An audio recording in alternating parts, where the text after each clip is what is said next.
শুনি মই বাইদেউ বহুত ডাঙৰ কথা কৈছে মেডাম কৈছে না can I have a photograph with you please বুলি কৈ তেখেতে মোৰ লগত এখন ফটো উঠিছে উঠিম তেওঁ তেতিয়া সেই হোৱাটছএপ গ্ৰুপটো খুলি দেখুৱালে যিটো মই আপোনাক অৱগত কৰিছোঁ তেতিয়া দেখিলোঁ যে মোক ক'লোঁ যে ভাৰতবৰ্ষৰ ৰেডিঅ' আৰু টিভিৰ গোটেই প্ৰগ্ৰাম অফিচাৰবিলাক এই গ্ৰুপটোত আছে আৰু মানে তাত আমাৰ নাটকৰ শাখাৰ পৰা বিনোদ কুমাৰ ডাঙৰীয়াই এই 3টা পোষ্ট শ্বেয়াৰ কৰি দিছে CM এগ্ৰিকালচাৰ মিনিষ্টাৰ আৰু ফাইনেন্স মিনিষ্টাৰ আৰু কি লাগে তেতিয়া মোক কৈছে যে মানে বহু বছৰ আমাৰ নিজৰ মানুহে লিখা নাটক এই প্ৰগ্ৰামটোত ইনক্লুড হোৱা নাছিল আমাৰ নিজৰ মানুহ মানে ৰেডিঅ' বা টিভিত কাম কৰা কৈছে যে অসমীয়া নাটক হিচাপেতো এটা বেলেগ কথা কিন্তু আমাৰ নিজৰ মানুহজনৰ নাটক এখন নেশ্যনেল মানে ব্ৰডকাষ্টত মানে চামিল যে হৈছে সেইটো আমি খুব মানে মানে খুব আনন্দিত হৈছোঁ এনেকৈ ক'লে সাংঘাতিক কথা এইটো গতিকে 4 দিন আগলৈকে ধৰক হয়তো দিল্লীৰ সঞ্চালকালয়ত মোৰ নামৰ এটা মানুহে ভাৰতবৰ্ষত চাকৰি কৰি আছিল বুলি নাজানিবও পাৰে আজি অন্তত 2জন মানুহে জানে সেইটো মোৰ কাৰণে ভাল লগা কথা তোমাৰ নিবিৰ মায়াৰে যিজন নায়ক সত্যজিৎ গগৈ তেওঁ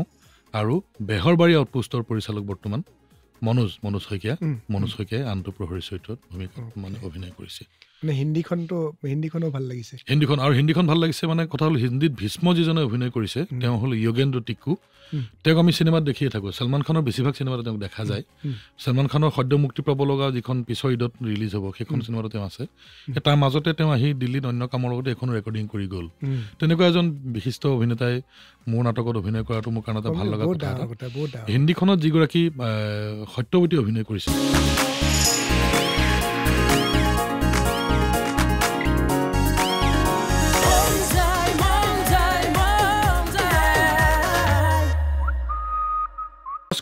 উত্তৰ পূবৰ প্ৰথমটো এপ বেছ ৰেডিঅ' ষ্টেচন ৰেডিঅ' মন যায় অসমৰ আৱেগ আজি আমাৰ অনুষ্ঠান শুনা সভাসদৰ মজিয়াত আমাৰ অতিথি মোৰ ভাতৃপ্ৰতিম বন্ধু ঋতুপৰ্ণ দাস আচলতে মোৰ বন্ধুৱে নহয় আজি এই প্ৰায় 10-15 দিন ধৰি সংবাদ মাধ্যমতেই হওক বা সামাজিক মাধ্যমতেই হওক নামটো খুব চৰ্চা হৈছে চৰ্চা এলাপেচা নহয় মুখ্যমন্ত্ৰীৰ পৰা একেবাৰে সাধাৰণ মানুহলৈকে চৰ্চা হৈছে হয় মই নাট্যকাৰ ঋতুপৰ্ণ দাসৰ কথা কৈছোঁ তেখেত ৰেডিঅ'ৰ এগৰাকী বিষয়া নাট্যকাৰ আৰু সাংবাদিক আমি একেলগে সাংবাদিকতা আৰম্ভ কৰিছিলোঁ আৰু আজি মোৰ সন্মুখত ঋতুপৰ্ণ দাসক পাই মই নিজেই আচলতে আনন্দিত হৈছোঁ এইটো কেনেকুৱা লাগিছে ভাল লাগিছে সদায় ভাল লাগে আৰু মই নিজে যিহেতু আকাশবাণীত কাম কৰোঁ মানে ৰেডিঅ'ত এটাত কাম কৰোঁ এটা অন্য ৰেডিঅ' ষ্টেচনলৈ আজি আহিছোঁ আৰু আহি আমিতো লগ হৈয়ে থাকোঁ আৰু সম্ভৱতঃ এইটো সপ্তাহত আমি দ্বিতীয়বাৰ এইদৰে অকণমান কেমেৰাৰ সন্মুখত মাইক্ৰফোনৰ সন্মুখত সষ্টম হৈ বহিবলগীয়া হৈছে নহ'লে আমাৰতো আৰু এনেই বহিলে কথা বতৰা অন্তই নাথাকে আৰু মোৰ কাৰণে এটা সমস্যা হৈছে কাৰণ তুমি যিহেতু নিজে ৰেডিঅ'ৰ মানুহ মই আকৌ ৰেডিঅ'ত কি সুধিম এনেকুৱা ধৰণৰ এটা কথা বতৰা মানে মোৰে সমস্যা হৈছে যে ৰেডিঅ'ৰ মানুহ তাতে আকৌ তুমি পৰিপক্ক ৰেডিঅ'ৰ মানুহ মইনো কি কৰিম তেনেকুৱা মানে ঠিক পৰিপক্ক বুলি নহয় আহিছোঁ আৰু আহি ভাল লাগিছে যে মোৰ এজন প্ৰিয় আৰজে মোৰ সঁচাকৈ প্ৰিয় তেওঁৰ কণ্ঠ তেওঁৰ কোৱাৰ কৌশল বা এটা শৈলী আৰজে তৰুণক বহুত দিন মূৰত লগ পাইছোঁ আৰু এইটো এটা ৰেডিঅ' ওলালাৰ সময়ৰ কথা আৰু ৰেডিঅ' মন যাইলৈ আহিছোঁ মন যোৱা কথাবোৰ ক'বলৈ গতিকে এটা ভাল লগা সময় আমি একদম অনানুষ্ঠানিকভাৱে কিছুমান কথা পাতিম আৰু শুনা সভাসদৰ মজিয়াত আমি তেনেকেই কথা পাতিম আৰু আচলতে আমাৰ এটা ইচ্ছা থাকে যে কথাৰ মাজে মাজে মানুহক কিছুমান ইতিবাচক খবৰ দিম বা তেনেকুৱা আলোচনা কৰিম য'ত নেতিবাচক কোনো কথা বতৰা নাথাকে তো আৰু যিহেতু তোমাৰ কথাখিনিয়ে এনেকুৱা যে মানুহক আমি নেতিবাচক কথা কোৱাৰ কোনো দৰকাৰেই নাই গতিকে সেইটো আৰু এটা ভাল কথা তো আমি প্ৰথমতে তোমাৰ যিটো আচলতে এইকেইদিন আলোচনাৰ বিষয়বস্তু সেইটোলৈ যোৱাৰ আগতে মই সাধাৰণতে অতিথিগৰাকীৰ শৈশৱ বা ল'ৰালিৰ কথাটো জানি পেলাই ভাল পাওঁ মোতকেও আচলতে যেতিয়া শুনিব আমাৰ প্ৰিয় শ্ৰোতাই তেওঁলোকেও ভাল পাব তোমাৰ ল'ৰালি কৈশোৰ ক'তনো ডাঙৰ দীঘল হ'লা এইখিনি কথা আগতে জানি লওঁ মোৰ জন্ম হৈছিল গোলাঘাট জিলাৰ বোকাখাট নামৰ ঠাইত বোকাখাটৰ ঠিক যলৈ মানে সেইফালে গ'লে বা সেইফালৰ পৰা আহিলে যি ঠাইত নামে বোকাখাট ASTC য'ত সাধাৰণতে পুৰি খায় কলপাতত গৰম গৰম পুৰি খায় সেই পুৰি খোৱা ঠাইখিনি ঠিক সন্মুখতে 1 নম্বৰ দ গাঁও সেই 1 নম্বৰ দ গাঁৱৰ আমাৰ দেউতাহঁতৰ পুৰণি ভেটিত পিতৃপুৰুষৰ পুৰণি ভেটিত মোৰ জন্ম হৈছিল 20 মাঘ ইংৰাজীৰ লেখেৰে ফেব্ৰুৱাৰী মাহৰ 3 তাৰিখ সেই দিনটোত মোৰ জন্ম হৈছিল দেউতা যোৱা মাঘত ঢুকাইছে দেউতা বলৰাম দাস আৰু মা কবিতা দাস কিন্তু গাঁৱৰ ফালে আৰু অলপমান অন্য নাম থাকে ঘৰুৱা নামটো গোলাপী বুলি ক'লেহে সকলোৱে চিনি পায় আৰু মা তাৰমানে ৰঙা বগা ধুনীয়া এগৰাকী মহিলা আছিল মানে এতিয়াও বাৰু গালবোৰ ৰঙা পৰা গোলাপী বুলি কয় মোৰ মাৰ নাম ডালিমী সেই নামবোৰ এতিয়া আমি শুনিলে আমাৰ হাঁহি উঠা ধৰণৰ হ'ব পাৰে কিন্তু সেই নামবিলাকে হৈ থাকে আৰু তেনেকুৱা ধৰণৰ নামবিলাক দি থৈছিলে খুব কমন নামবিলাক আৰু সামঞ্জস্য থকাটো হয় মোৰ জন্মৰ 5 বছৰ পাছত মোৰ এগৰাকী ভণ্টি আহিল ভনী এজনী সংসাৰলৈ আহিল দেউতা মা মই ভনী এই 4জনী আমাৰ এটা পৰিয়াল যোৱা মাঘত এবছৰ হোৱা নাই সেই পৰিয়ালটোৰ এগৰাকী গ'লগৈ দেউতা গ'লগৈ মোৰ সৰুকালটো পাৰ হৈছে বোকাখাট এখন সৰু চহৰ এতিয়াও এখন মফচলীয় চহৰ বৰ বেছি ব্যাসাৰ্ধৰ এখন চহৰ নহয় আৰু জনসংখ্যাও বহুত বেছি নহয় কম অৱশ্যে তেতিয়াতকৈ এতিয়া বাঢ়িছে নতুন মানুহ আহি ভালেমান সোমাইছেহি ওচৰতে নুমলীগড় শোধনাগাৰ হ'ল বিভিন্ন বেংকবিলাক আহিল শিক্ষানুষ্ঠানবিলাক আহিল পঢ়া শুনা কৰিবৰ কাৰণেও মানুহ আহি ভাড়া ঘৰত থাকি বা এনেকৈ লয় বাঢ়িল নামদৈয়াং প্ৰাথমিক বিদ্যালয় বোকাখাটৰ পুৰণি নাম আছিল নামদৈয়াং দৈয়াং অঞ্চলৰ নামনি অঞ্চল নামদৈয়াং প্ৰাথমিক বিদ্যালয়ত মোৰ দেউতাইও পঢ়িছিল মোৰ বৰদেউতাহঁতেও পঢ়িছিল সেইখন বিদ্যালয়তে ময়ো পঢ়িছিলোঁ আৰু বোকাখাট টাউন মধ্য ইংৰাজী বিদ্যালয়ত ME স্কুল আৰু বোকাখাট টাউন হাইস্কুলত মই হাইস্কুলৰ শিক্ষা শেষ কৰিছিলোঁ আৰু মেট্ৰিক পৰীক্ষা উত্তীৰ্ণ হৈছিল সেইখন স্কুলৰ পৰাই আমি মেট্ৰিক পৰীক্ষা দিয়াৰ মানে এটা ছিগনিফিকেণ্ট সময়ৰ কথা ক'ব খুজিছোঁ মাইলষ্টন বুলি কয় যে তেনেকুৱা সেইটো হ'ল 1996 চনত বোকাখাটত 62 সংখ্যক অসম সাহিত্য সভাৰ অধিৱেশন বহিছে পূৰ্ণাংগ অধিৱেশন তেতিয়া আমি ক্লাছ 9ত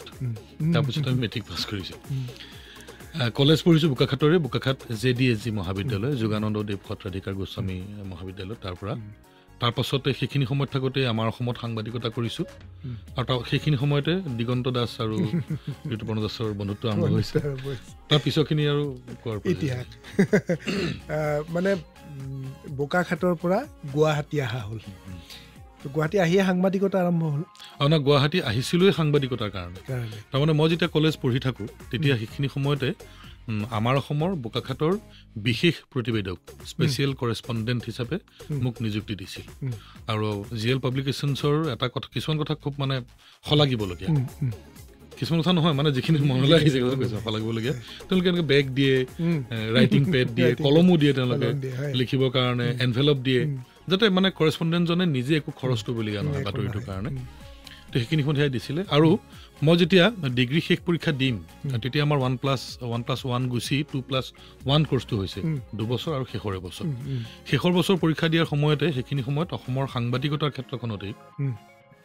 এটা আমূল পৰিৱৰ্তন সাধনৰ সময় হৈছিল সেয়া হৈছিল আমাৰ অসম আৰু অসমীয়া প্ৰতিদিন প্ৰধানতঃ এই দুখন কাকত ভাগি মানে তাৰ একাংশ মানুহ ওলাই এখন নতুন কাকতৰ আৰম্ভণি হৈছিল আৰু সেয়া গণেশগুৰিৰ পৰা সেই কাকতখনৰ প্ৰচলন আৰম্ভ হৈছিল সেইখন আছিল আজিৰ দৈনিক বাতৰি সেই সময়ত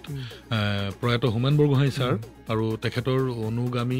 অনুৰাগী এদল সাংবাদিক আমাৰ অসম এৰি এইখন কাকতলৈ আহিছিল আৰু আমাৰ অসমত হঠাতে তেতিয়া এটা খহনীয়া হৈছিল মনত আছে এটা বৃহৎ খহনীয়া হৈছিল এই সময়ত দুইখন কাকততে আমাৰ অসমৰ কথাই কৈছোঁ বাৰু জানো যিহেতু তেতিয়া ইয়াত হঠাতে মানুহ নোহোৱা হ'ল তেতিয়া তাৰমানে বোকাখাটৰ পৰা মোক মাতি পঠিয়ালে আৰু তেতিয়া মই উপসম্পাদক হিচাপে কাকতখনত নিযুক্তি পালোঁ কলেজ পৰীক্ষা দিয়ে মই গুৱাহাটীলৈ আহিছিলোঁ আমাৰ অসমৰ উপসম্পাদক হিচাপে যোগদান কৰিবলৈ একদম আমাৰ অসমৰ সঁচা আমাৰ অসমৰ গোটেই আচলতে কাহিনীটো মানে ভাবিলে এতিয়াও গাৰ নোম শিয়ৰি যায় খালি এনেকুৱা নহয় যে আমাৰ অসমত তুমি কোৱাৰ নিচিনা যে এনভেলপ দিছে কাগজ দি দিছে মইতো বিৰাট লাকি মইতো এটা কি আছিলে এইটো ফেক্স মেচিন পাইছিলোঁ তেতিয়া ডিমাচা মাৰ্কলেছ হৈছিলে তেতিয়া কাৰফিউ আছিলে কাৰফিউ দিয়াৰ সময়ত পঠাব নোৱাৰোঁ নিউজ কেনেকৈ পঠাম তো মই চাগে তেতিয়া মই একমাত্ৰ সাংবাদিক হ'ম যাৰ লেণ্ড ফোন আছিলে তাত তো লেণ্ড ফোনটো আছিলে তেতিয়া মই খুব কামুৰি এটা ফেক্স মেচিন লৈছিলোঁ অৰ্থাৎ আমাৰ অসমৰ পৰা ফেক্স মেচিন পোৱা মই একমাত্ৰ প্ৰিয় শ্ৰোতা ঋতুপৰ্ণৰ লগত আমি মাত্ৰ আৰম্ভ কৰিছোঁ বহুত কথা শুনিব লগা আছে নাটকলৈ যোৱাই নাই সাংবাদিকতাৰ কথাখিনি তেওঁ প্ৰাথমিক কথাখিনিয়ে কৈছে, অৰ্থাৎ আমাৰ অসমত যোগদান কৰা কথাখিনি। তাৰপিছত তেওঁ আৰু বহুত ক্ষেত্ৰত কাম কৰিলে। আমাৰ অসম গ'ল, তাৰপিছত আমাৰ অসম গ'ল, তাৰপাছতে NETV NETVৰ পাছত অসমীয়া খবৰ অসমীয়া খবৰতেই মোৰ সক্ৰিয় সাংবাদিকতাৰ কাম শেষ হৈছে আৰু তাৰপিছত মই আকাশবাণীলৈ আহিছোঁ। আকাশবাণীটো মোৰ দুটা ফেজ আছে, মানে মই সৌভাগ্যৱান বুলি ভাবোঁ যে এই ক্ষেত্ৰত মানে যোগ্যতাতকৈও মই ভাগ্যক বেছিকৈ দিয়াব লাগিব এই কাৰণেই যে আকাশবাণীৰ দৰে এটা কেন্দ্ৰীয় চৰকাৰৰ অধীনস্থ সংস্থা, চেণ্ট্ৰেল গভৰ্ণমেণ্টৰ এটা অৰ্গেনাইজেশ্যন, ইয়াত মই দুটা চাকৰি পাইছোঁ। 2006 চনত ডিচেম্বৰৰ 1 তাৰিখে মই জইন কৰিছিলোঁ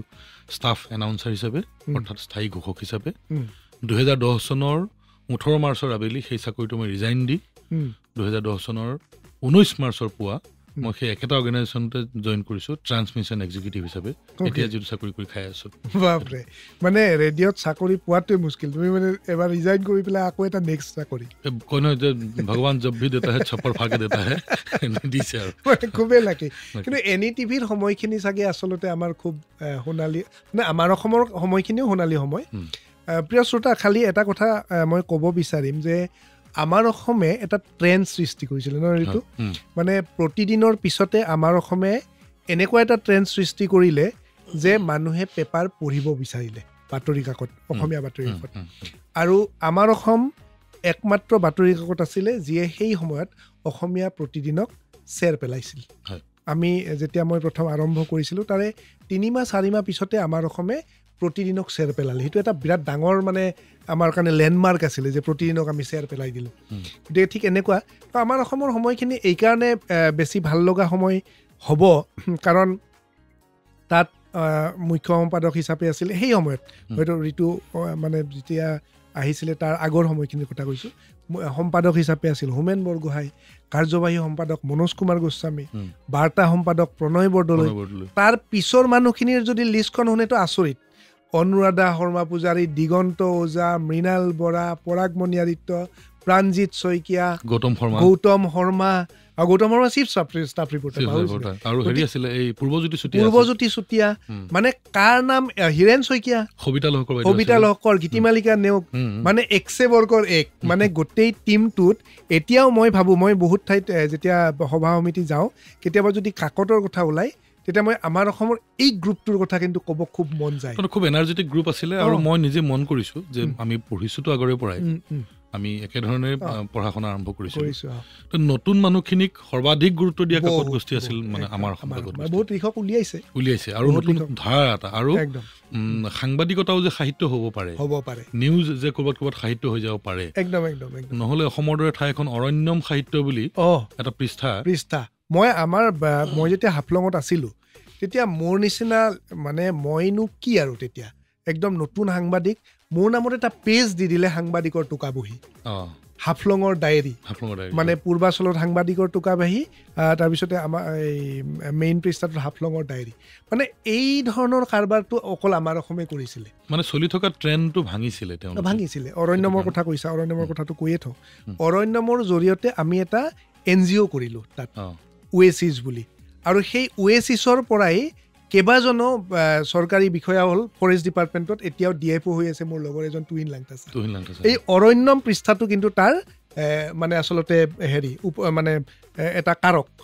মানে অৰণ্যমত আমি ওৱেচিছৰ পৰা বাতৰি পঠাওঁ, সি মানে ইনস্পায়াৰ হৈ গ'ল, হৈ গৈ ৰেঞ্জাৰ ট্ৰেইনিঙত আহি গ'ল, তাৰপিছত তুহিন এতিয়া DFO, মানে এনেকুৱা ধৰণৰ কাৰবাৰো হৈছে। তো তুমি NETVত আমি একেলগে কৰিলোঁ। তো তোমাক যদি মই কওঁ যে আমাৰ অসম NETV খবৰ কোনটো মানে হেৰিটো তোমাৰ বেছি? NETV তাৰ কেইবাটাও কাৰণ থাকিব। প্ৰথম কথাটো হ'ল যে খবৰ বা আমাৰ অসম কাকতত কাম কৰোঁতে তেতিয়া কম্পিটিটৰ ধেৰ আছিল, মানে আমি এখন কম্পিটিশ্যনৰ ক্ষেত্ৰত আছিলোঁ। অন্ততঃ সদায় ৰাতিপুৱা আমাৰ কাকতত কি বাতৰি মিছ হৈছে সেইটো গৌতম দাই শিকোৱা দেই, গৌতম শৰ্মাই, যে তই চাচোন প্ৰতিদিন চা, অগ্ৰদূত চা, দৈনিক অসম চা, গৌতম দাই এতিয়াও কিন্তু 12খনমান পেপাৰ চাই পেলাই কয় যে আজি আমাৰ অসমে কোনটো বাতৰি নিউজ কৰিলে, মানে মিছ কৰিলে। সেই কথাটো আমি খবৰ থাকোঁতে সেইটো হৈছিলে হৈছিলে কিন্তু NDTV আছিলে তেতিয়া একক আমি অনন্য আমিয়ে ৰজা আন কোনো নাই কোনো নাই তাৰ বহু বছৰ পাছতহে নিউজ লাইভ হৈছে গতিকে তেতিয়া কম্পিটিশ্যনৰ কথাটো নাই TRP শব্দটো পিছতে শুনিলো আৰু TRP গুৰুত্বই নাছিল আমাক মানে 15 আগষ্টত মৰি জাগিৰোডত পতাকা উত্তোলন কৰা নিউজটো পিছদিনা বাজে মই হাফলঙৰ পৰা কেছেটে পঠাওঁ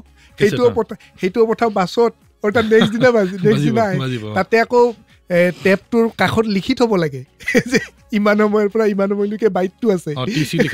TC লিখা থাকে মই এতিয়াও কথাটো মনত পৰে আমাৰ তৰুণ আমাৰ ৰেডিঅ' মঞ্জাইৰ এগৰাকী মুখ্য মানুহ তৰুণে ৰেডিঅ' উলালাত প্ৰথম আৰম্ভ কৰিছিল গতিকে সেইটো যে FM কি বস্তুটো আমি ইমান নাজানিছিলো যদিও অল ইণ্ডিয়া ৰেডিঅ' শুনি আছো কিন্তু FMটোনো কি কথা ইমানখিনিতো খালি মানে বেণ্ডটো ইউজ কৰি পেলাই ইফাল কৰিলে ৰেডিঅ'ত বাজি যায় আমিতো একো নাজানিছিলো কিন্তু ৰেডিঅ' উলালা 91.9 তেতিয়াহে গম পালো যে মানে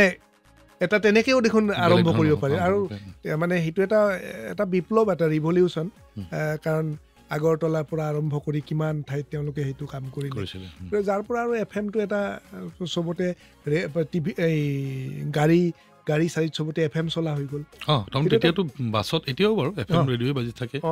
ৰিক্সাৱালায়ো মানে FM ৰেডিঅ' শুনিবলৈ লৈছিলে মানে কম খৰচতে মনোৰঞ্জনৰ এটা বিশাল ভাণ্ডাৰ পাই যায় সেইটো এটা গতিকে NETV ৰেডিঅ' উলালা এনি হাইফাই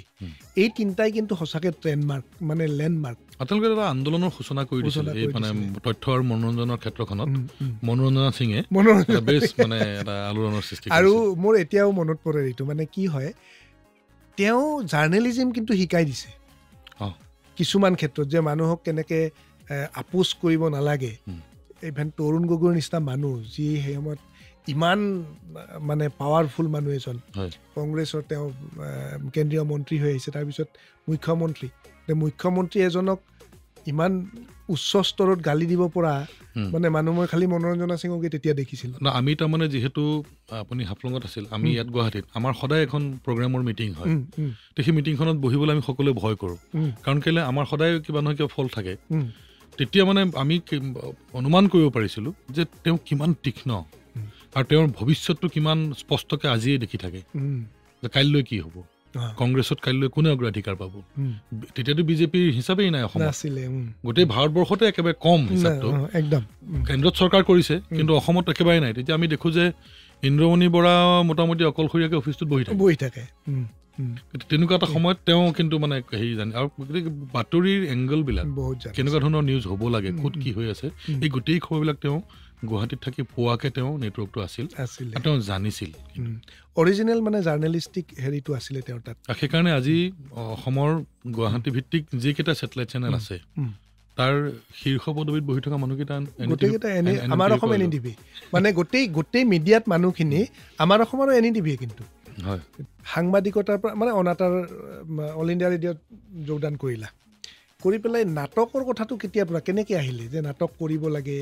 বা নাটক লিখিব লাগে বা নাটকৰ প্ৰতি আগৰ পৰা মানে আগ্ৰহটো আছিলে নেকি আছিলে মোৰ দেউতা 1971 চনত তেতিয়াৰ নটৰাজ চিনে থিয়েটাৰ গোল ষ্টেজখন তাতে 4টা ভাগ থাকে ষ্টেজৰ সেই তেতিয়া নটৰাজ চিনে থিয়েটাৰত মোৰ দেউতা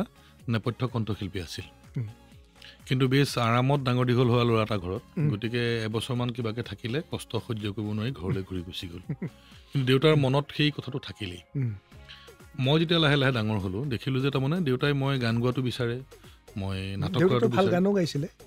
গান গাইছিলে দেউতাৰতো কেছেটো আছে নহয় CD এখন আছে লাহে লাহে দেখিলোঁ যে দেউতাৰ তাৰমানে সেই ধৰণৰ এটা হেৰি হয় মানে মই গান গাবলৈ ল'লে ভাল পায় মই নাটক কৰাটো বিচাৰে নাটকৰ কৰ্মশালাত দিলে এনেকুৱা অন্য কথাবিলাকত তাৰমানে নাটক আৰু গান এই দুটাত বেছিকৈ লগাই থয় সেই কথাটো মাৰ আছেই দেউতাৰো আছে গতিকে লাহে লাহে মই দেখিলোঁ যে দেউতা মায়েও এইটো বিচাৰে আৰু মোৰ ক'ব নোৱাৰাকৈ হয়তো তেজত সেই বস্তুটো আছেই আৰু দেউতাই ৰাসৰ সময়ত তাৰমানে প্ৰায় কংস ভাও গাইছিলে কংসৰ ভাও গায় আকৌ ৰাসৰ গীতবোৰো গায় এই ধৰণে আৰু বা আমাৰ সেই ঠাইত নাটক হ'লে দেউতাহঁতে আগভাগ লয় কোৰাছ শিকায় খুব তেতিয়া গতিকে সেই এটা গাত আছিলেই আৰু প্ৰায় গুৱাহাটী অহাৰ পাছত প্ৰায় কি হয় মানে নাটকবোৰ চাই যিবিলাক নাটক চাই খুব এটা ঠিক নাপাওঁ অশান্তি পাওঁ মই আহি ভোৰ ভৰাই থাকোঁ আৰু সেই সময়ত মোৰ ভাড়া ঘৰত বা পিছলৈ মই যেতিয়া ৰেডিঅ'ত চাকৰি পাই মই চৰকাৰী আৱাসলৈ গ'লোঁ কোৱাৰ্টাৰলৈ গ'লোঁ তেতিয়া মোৰ কোৱাৰ্টাৰত তেতিয়াৰ সাংবাদিক ৰাজীৱ বৰা সংবাদকৰ্মী বিতুপন নাথ এনেকৈ বা NDTVত কাম কৰা গোটেই মানুহবোৰ আহে তাতে ৰাতি ৰাতি আড্ডা চলে বহুত ৰাতিলৈকে লেকচাৰ চলে তেতিয়া মই মানে কৈ থাকোঁ এইখন নাটক এনেকুৱা কৰি এনেকুৱা হ'লে ভাল আছিলে সেইটো কি লিখিছে এনেকৈ তেতিয়া হয়তো অলপমান বিৰক্তি পায় তেওঁলোকে মানে হেৰি কৰে প্ৰতিক্ৰিয়া প্ৰকাশ কৰে কেনেকুৱা নাটক লাগে তই লিখি দেখুওৱা এনেকৈ বুলি কয় এই ক্ষেত্ৰত মানে মই নাম ল'ব লাগিব মোৰ বৰ্তমানে পত্নী তেতিয়া পত্নী নাছিল শীৰ্ষা ফুকন মই এখন বিশেষ নাটক চাই আহি ক'লোহি যে ইমান মানে নাম থকা দক্ষ মানুহে কৰিছে এনেকুৱাতো হ'ব নালাগিছিল এখন এনেকুৱা হ'লে অলপমান মেচিয়ৰ ড্ৰামা এখন হ'লহেঁতেন বোধ কৰোঁ তেওঁ সহি শেষত সিদিনা ক'লেগৈ যে তুমি কেনেকুৱা নাটক আচলতে চাব বিচাৰা বা মানুহে কেনেকুৱা এখন নাটক চোৱাটো নিজে ডিজাৰ্ভ কৰে তুমি এখন কৰি পেলাই দেখুওৱা যেতিয়ালৈকে নিজে লিখিব নোৱাৰা মোৰ আগতে এইবোৰ কথা কৈ নাথাকিবা ভাল কথাই কৈছে মই বুজি পালোঁ যে অলপমান বিৰক্তিও পাইছে আৰু এটা চেলেঞ্জ হৈ গ'ল আৰু মানে আচলতে এইটো ভাগ্য কথা থাকে দেই যেতিয়া য'ত হ'ব লগা থাকে সি হ'বই তাৰমানে খালি right time right place right person এনেকুৱা কথা থাকে হেন সময়তে 2010 চনত আমাৰ এজন বন্ধুস্থানীয় সাংবাদিকৰ এটা বৰ ভয়াৱহ পথ দুৰ্ঘটনা হৈছে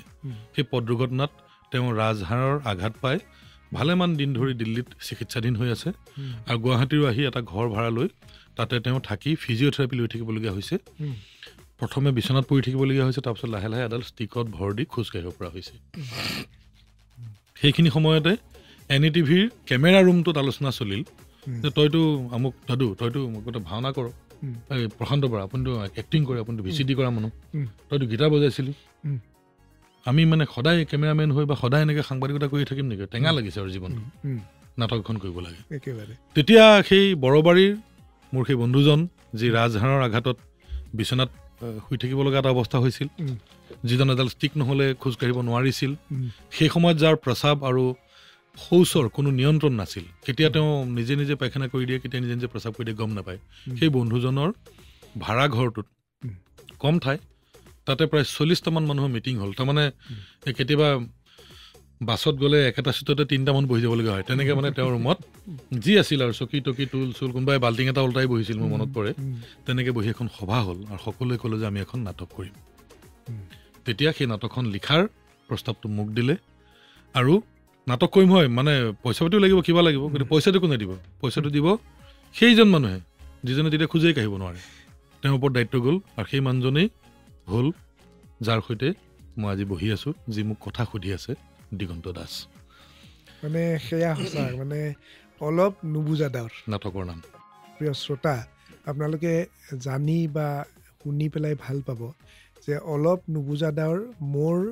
দুৰ্ঘটনাৰ পিছত বা মই নাটক এৰাৰ প্ৰায় এটা দশকৰ পিছত সেইখন নাটক পুনৰ কৰিছিলোঁ অকল ঋতুপৰ্ণ দাস আৰু ৰাজীৱ বৰাৰ কাৰণে ৰাজীৱ বৰা এতিয়া বোকাখাটৰ ND24 সাংবাদিক আৰু তেতিয়া NDTVত আছিলে আৰু সকলোতকৈ ডাঙৰ কথা এতিয়া মই সেই কথাটো কৈ পেলাই ভাল পাওঁ যে অলপ নুবুজা ডাৱৰ কিজানি অসমৰ ইতিহাসত এমেচাৰ মানে অপেচাদাৰী নাট্যগোষ্ঠী মানে তাৰ আমাৰতো নাট্যগোষ্ঠী নহয় NDTVৰ সাংবাদিকখিনিয়ে বা গোটেই সাংবাদিকখিনিয়ে কৰিছিলোঁ মানে NDTVৰ সাংবাদিক বা গোটেই সংবাদকৰ্মীসকল য'ত বেলেগ বেলেগ হাউচত থকাও দুই একজন তো তেওঁলোকে কৰা সকলোতকৈ বেছি পইচা ব্যয়বহুল মানে প্ৰয়োজন আছিল মানে সেইখন দুটা কাৰণত মানে আচলতে ব্যয়বহুল গুৰুত্বপূৰ্ণ এটা হ'ল যে সাংবাদিকসকলে কৰা এখন নাটক 33জন সাংবাদিকে কৰিছিল পিয়ৰ সাংবাদিক 33জন সাংবাদিকে কৰা প্ৰথমখন নাটক সাংবাদিকতাক লৈ আৰু দ্বিতীয়টো আছিল যে খুব ব্যয়বহুল আছিল মানে ষ্টেজৰ প্ৰযোজনাতকৈ নেপথ্যৰ প্ৰযোজনাত বেছি খৰচ হৈছিল 1.5 লাখ টকা তাৰমানে আমি এমাহৰ কাৰণে কেৰাহী বটোৱা হেতা তৰুণ তাৰপিছতে হেৰি কি বোলে গেছৰ ষ্টভ চিলিণ্ডাৰ এইবোৰ চব আমি লৈ আনিছিলোঁ ভাড়া আমাৰ বহুত ৰিপৰ্টাৰ এনেকুৱাও আছিল বা কেমেৰা পাৰ্চন আহি পেলাই তাতে কি ৰিহাৰ্চেল কৰিব সেইটো ডাঙৰ কথা নহয় কি খাম এইটো ডাঙৰ কথা আৰু যেতিয়া ৰিপৰ্টিঙৰ কাৰণে বিভিন্ন ঠাইলৈ যায় অলপ ভিতৰ ঠাইলৈ যায় পামহিলে গ'ল যেনিবা পাৰ পালে 4যোৰ লৈ আহিলে আৰু কিনি আনি ৰাতিলৈ খানা শিৱসাগৰৰ পৰা হাঁহ অনাৰ ৰেকৰ্ড হাঁহ আনিছিলে আমাৰ শিৱসাগৰৰ পৰা হাঁহ আহিলে ৰাতি ৰিহাৰ্চেল আধা ঘণ্টা হাঁহ বনোৱা 2 ঘণ্টা গতিকে বেলেগ মজা এটা আহিছিলে কিন্তু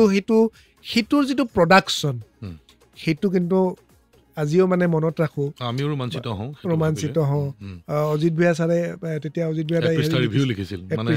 অজিত ভূঞাৰ দৰে এগৰাকী পণ্ডিত লোকে এগৰাকী জ্যেষ্ঠ সাংবাদিক ইমান মানে গুণী সাংবাদিক এগৰাকী আমাৰ দৰে মানুহৰ নাটক এখনৰ সমালোচনা লিখাটো মোৰ মানে মনত আছে। তেতিয়া দিগন্তই কৰিব নোৱাৰো বুলি ক'লে আৰু আমি ক'লো যে কৰিবই লাগিব। আমিতো নাজানো যে দিগন্তৰ তেনেকুৱা এটা অৱস্থা হৈ যায়। এক সেইটো দুই ৰাজীৱ বৰুৱাৰ কথাটো হ'ল যে মই কৈছিলোঁ যে আমি মুনীন বৰুৱাৰ নাম লৈছিলোঁ যে তেওঁক কওঁ বা কাৰোবাৰ ভৱেন শইকীয়া নাটকখন কওঁ। ৰাজীৱ বৰুৱাৰ কথাটো হ'ল যে তই লিখ। মই বাৰে বাৰে কৈ থাকোঁতে মোক তেতিয়া অভিজিত গগৈ সুধিছিলে। অভিজিত গগৈ তেতিয়া NTVত আছিল, এতিয়া কাজিৰঙালৈ গুচি গ'লগৈ, নিজাকে কৰিছে আৰু পৰ্যটন উদ্যোগত জড়িত হৈছে। অভিজিত গগৈ ক'লে তুমি কিয় কৰিব খোজা নাই? মই ক'লো যে নাই, মোৰ অলপমান শংকা আছে, নাটকখন কিজানি ভাল নহ'ব, বেয়া হ'ব, সাংবাদিকে কৰিব বেয়া হ'লে বেয়া হ'ব। মোক ক'লে ৰবীন্দ্ৰ ভৱনত বেয়া নাটক হয়নে নহয়? মই বোলো হয়। বোলে হয় যদি আৰু এখন হ'ব, তুমি কৰা নাই বোলে। অভিজিত গগৈৰে কথা, অভিজিত গগৈৰ কথা গতিকে অভিজিত গগৈৰ মতে ক'বলৈ। কিন্তু সেইখন নাটকত মই মানে কৈ খুব মানে হেৰি পাওঁ যে যেতিয়া যি সময়ত মই এডাল ষ্টিকত কোনোমতে ভৰ দি চলি আছোঁ, প্ৰেছাব কণ্ট্ৰল নাই, শৌচৰ কণ্ট্ৰল নাই, যদি মই ৰিহাৰ্চেলৰ সময়তেই গোটেই সময়খিনি দিব পৰা নাই অকল প্ৰেছাব আৰু লেট্ৰিনৰ কাৰণে, শৌচৰ কাৰণে, তো সেই সময়ত এনেকুৱা আছিলে, ঋতু হয়তো পিছত মই লিখাৰ পিছতেই গম পাইছে যে মই আমাৰ অসমত এটা হেৰি লিখিছিলোঁ, প্ৰবন্ধ লিখিছিলোঁ যে অলপ নুবুজা ডাৱৰে মোক কি কি শিকাই দিলে। সেইটো এটা বেলেগ চেলেঞ্জ আছিলে এই কাৰণেই যে মোৰ সেই সময়ত পেচাবৰ একেবাৰে কণ্ট্ৰল নাই, লেট্ৰিনৰটো নায়েই, পেচাবটো সোনকালে আহে মানুহৰ, এনেকুৱা যেতিয়া প্ৰব্লেম হয়। মোৰ যিহেতু ঋতুৱে কৈছে স্পাইনেল কৰ্ড ইঞ্জুৰি হৈছিলে, তো স্পাইনেল কৰ্ড ইঞ্জুৰি হোৱাৰ পিছত পেচাবৰ কণ্ট্ৰল আৰু হেৰিৰ কণ্ট্ৰলটো নাথাকে, শৌচৰটো বহুত দেৰিকৈ আহে, পেচাবৰ অলপমান হেৰিত আহে কিন্তু কণ্ট্ৰলটো কম থাকে। তেতিয়া মোৰ সেই ফেজটোত আছিলোঁ যে মোৰ একেবাৰে কণ্ট্ৰল নাই, মোৰ পেচাবটো ওলাই যায়। মই যেতিয়া ৰবীন্দ্ৰ ভৱনৰ নিচিনা ষ্টেজ, ৰবীন্দ্ৰ ভৱন কিমান ফুট হয়? এইটো 40 ফুট আছে বহল। 40 ফুট বহল ষ্টেজখন যদি ইপাৰৰ পৰা সিপাৰে যাব লাগে, ৰাস্তাত মোৰ দুবাৰো পেচাব হৈ যাব পাৰে সেইখিনি সময়তে। আৰু সাংঘাতিকভাৱে ভগৱানে কি মোক নৃত্য দেখালে নাজানো যে মোৰ সেইদিনা মোৰ এবাৰো পেচাব নালাগা নাই, শৌচ পেচাব লগা নাই, কিন্তু শৌচৰ টেণ্ডেঞ্চি এবাৰ আহোঁতে মই বিৰাট ভয় খাইছিলোঁ। যদি কিবা কাৰণত তোমাৰ সঁচাকৈ যদি টেণ্ডেঞ্চিটো আহে কি কৰিম মই, কাৰণ তেতিয়াতো গ্ৰীণ ৰুম গৈ পেলাইতো মই কোনো পধ্যে নাপাওঁ, সময় নহয়। আৰু ইতিমধ্যে মই বহুত গাড়ীয়ে মটৰে বা ৰাস্তাই ঘাটে মোৰ এনেকুৱা হৈ গৈছে শৌচ, আৰু যাৰ কাৰণে মই ডাইপাৰ লগাব লগা হৈছিলে। তো ডাইপাৰটো আছিলে হস্পিটেলত বাৰু, কিন্তু পাছতো মই বহুত বছৰলৈকে ডাইপাৰ লগাব লগা হৈছিলে। গতিকে সেইটো এটা মোৰ কাৰণে ডাঙৰ মানে প্ৰত্যাহ্বান আছে। আৰু ঋতুপৰ্ণ দাসৰ অলপ নুবুজা ডাৱৰে মানে সংবাদকৰ্মীসকলক নাটক কৰালে, লগতে মোৰ জীৱনটোত এটা বেলেগ ধৰণৰ ক্ৰিয়া কৰালে। বিভিন্ন ধৰণৰ কথা বতৰা পাতি আছোঁ আমি, নাটকৰ প্ৰথম নাটকখনৰ কথা পাতিলোঁ ঋতুপৰ্ণৰ লগত। তো ঋতুপৰ্ণ তোমাৰ প্ৰথম নাটক হৈ গ'ল, তাৰপিছত প্ৰথমখন সেয়া অলপ নুবুজা ডাৱৰ, সেইবাৰ একে বছৰতে 3খন নাটকৰ কাম কৰিলোঁ। মানে এটা প্ৰথমটো এটা জোচ থাকে, প্ৰথমখন সেইখন অলপ নুবুজা ডাৱৰ হোৱাৰ পিছত আমি সদায় ঋতুপৰ্ণ দাসক কওঁ যে 2 নম্বৰ নাটকখন আমি কেতিয়া কৰিম। তেতিয়া ঋতুপৰ্ণ দাসে এটা আমাক নাম দিলে, ছাতি, আৰু ফ্লেক্স এখনো বনোৱা হৈ গ'ল, লগোৱা হৈছিলে বাৰান্দাত। সদায় ছাতিখন চাওঁ, আজিলৈকে ছাতি নোলাল, আজিলৈকে হোৱা নাই। তাৰপিছত 11খন নাটক হ'ল আৰু তাৰপিছতে কৰিলোঁ মই যেনেক ৰ'দৰ বিলাপ, সেইখন খুব শক্তিশালী নাটক এখন নহ'ল। তৃতীয়খন আকৌ মোটামুটি ভালেই হ'ল, সেইখন আছিল গৈ থাকা পাবাগৈ বাট। সেইখন আকৌ অকল আকাশবাণীৰ মানুহখিনিয়ে এক্টিং কৰিছিলে ৰবীন্দ্ৰ ভৱনত, আমিও কৰিছিলোঁ তাতে। তাৰপিছত আহিল কক্ষপথ, তাৰপিছত আহিল ফটোগ্ৰাফ, আমি এলজেইমাৰ্ছ ৰোগটোক লৈ অন্তৰ্যুদ্ধ নাটকখন কৰিলোঁ। সেইখন অন্তৰ্যুদ্ধ নাটকখন কিন্তু মানে প্ৰত্যেকখন নাটকেই তোমাৰ ভাল, কিন্তু অন্তৰ্যুদ্ধ নাটকখন এতিয়াও মই যেতিয়া এই শংকৰদেৱ কলাক্ষেত্ৰত চাইছিলোঁ, তেতিয়া কিন্তু সেই নাটকখনে মোক মানে বেলেগ ধৰণে ক্ৰিয়া কৰিলে, যে এলজেইমাৰটোৱে যে কি ধৰণৰ ক্ৰিয়া কৰিব পাৰে সেয়া কিন্তু এই নাটকখন আচলতে যিয়ে চোৱা নাই, কেতিয়াবা তুমিতো ইউটিউবত এতিয়ালৈকে চাগে দিয়া নাই। মই নিজাকে এটা ইউটিউব হেৰি প্ৰস্তুতিহে চলাই আছোঁ, এইটো দিব লাগিব, দিলে তেতিয়া এইবিলাক নাটক তাৰমানে আচলতে মানুহে চাব পাব লাগে। চালে তেতিয়া অন্ততঃ গম পাব যে কেনেকেনো এই ৰোগটোৰ লগত তুমি এখন নাটক কৰিব পাৰিছা, সেই বস্তুটো এটা পাৰিছা। তাৰপিছতে তেনেকৈ আহিল ফটোগ্ৰাফৰ কথা মই ক'লোঁ। তাৰপিছতে আহিল অন্তৰ্যুদ্ধৰ পাছত আহিল কি নাটক আহিল, এইখন আহিল, এখন তোমাৰ নিবিৰ মায়েৰে বুলি। সেইখনটো মানে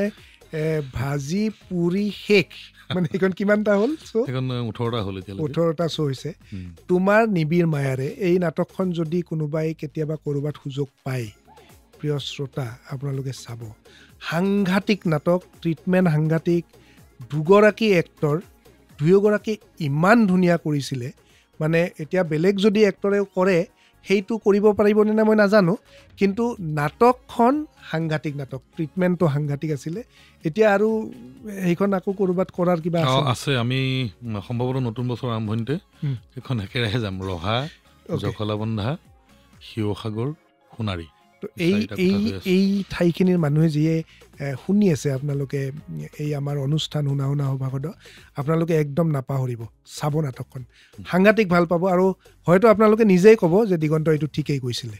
তাৰপিছতে কুৰুক্ষেত্ৰ আচলতে কুৰুক্ষেত্ৰ আৰু তোমাৰ নিবিড় মায়াৰে এই দুয়োখন নাটক মই 2019 চনৰ শেষ ভাগত লিখা মোৰ সাধাৰণতে এনেকুৱা হয় যে বৰ বেছি নাটক নাই একেবাৰে তাকৰ সংখ্যাটো কম মই লিখ বুলিলে লিখিব নোৱাৰোঁ আৰু লিখিবই নোৱাৰোঁ খুব ভিতৰৰ পৰা যেতিয়া এটা মানে হুলস্থুলতা আৰম্ভ হৈ আহিব যে লিখিব লাগে তেতিয়াহে মই পাৰোঁ প্ৰফেশ্যনেল হিচাপে আচলতে সেইটো বৰ ভাল কথা নহয় সেইটো এটা ফেইলিয়াৰ আচলতে কিন্তু মোৰ তেনেকুৱাই আৰু স্বভাৱটো সেইটো উপায় নাই আৰু মই জোৰকৈ একো লিখিব নোৱাৰোঁ জোৰকৈ জীৱনত এখন নাটকেই লিখিবলৈ যত্ন কৰিছিলোঁ বা তেনেকৈ লিখোৱা হৈছিল সেই নাটকখন মই আজিও কওঁ যে এখন মানে নাটক নহ'ল সেইখন হ'ল মই যেনে ৰ'দৰ বিলাপ মই কৈছোঁৱেই জোৰ কৰাৰ কাৰণে তেনেকৈ সেই দুখন লিখিলোঁ 19ৰ পাছত এই যোৱা 4 বছৰত মই একো লিখিব পৰা নাই নাটক কিন্তু তোমাৰ নিবিড় মায়াৰ ক্ষেত্ৰত এনেকুৱা হ'ল যে কোনো চৰকাৰী অনুদান নাই কাৰো কোনো সাহায্যও নাই আৰু মই আজি সুযোগ পাইছোঁ কাৰণে কৃতজ্ঞতা জনাব খুজিছোঁ দুজন মানুহক এজন হ'ল আপুনি নিজে দিগন্ত দাস আপুনি DPRC নামত অলপ পইচা মোক দিছিল ৰবীন্দ্ৰনাথ কৰোঁতে আৰু আনজন হ'ল জয়দীপ গুপ্তা তেখেতৰ মিষ্টিক মায়ং আছে তেতিয়াও আৰম্ভ কৰা নাই তেখেতে এইটো প্ৰচাৰ বুলি দিয়া নাই নাটকখন কৰিবলৈ লৈছোঁ মই কৈছিলোঁ যে অলপ অসুবিধা হৈছে তেতিয়া মোক এটা পইচা দিলে সাহায্য হৈছে এই দুটাই পইচা দিলে বাকী এই যে 18টা শ্ব' হ'ল কোনো ধৰণৰ ফাণ্ডিং নোহোৱাকৈ কোনো এইড নোহোৱাকৈ এইটো নাটকখনৰ নিজা যাত্ৰা এই কথাটো ভাবিলে মই নিজকে মানে খুব হেৰি ফিল কৰোঁ অনুভৱ কৰোঁ বহু ঠাইত বিভিন্নজন মানুহে এতিয়াও মানে ৰৈ থাকে যে সেইখন নাটক মানে আজিলৈকে কোনো কোৱা নাই যে বেয়া হৈছে বা অমুকটো বস্তু বেয়া হৈছে এনেকুৱা তো সেইখন নাটকৰ ক্ষেত্ৰত মানে মোৰ সেইটো সন্তুষ্টি ভালটো হৈছে আপুনি কৈছে যে দুইজনে খুব ভাল অভিনয় কৰিছে হয়ো বাৰু ভাল অভিনয় হৈছে গোটেই পেকেজিংটো ভাল হৈছে কিবা কাৰণত ঈশ্বৰে চকু মেলি চাইছে ক্লিকো হৈছে নাটকখনৰ কিন্তু এই 18টা যে আমি শ্ব' কৰিলোঁ এতিয়ালৈকে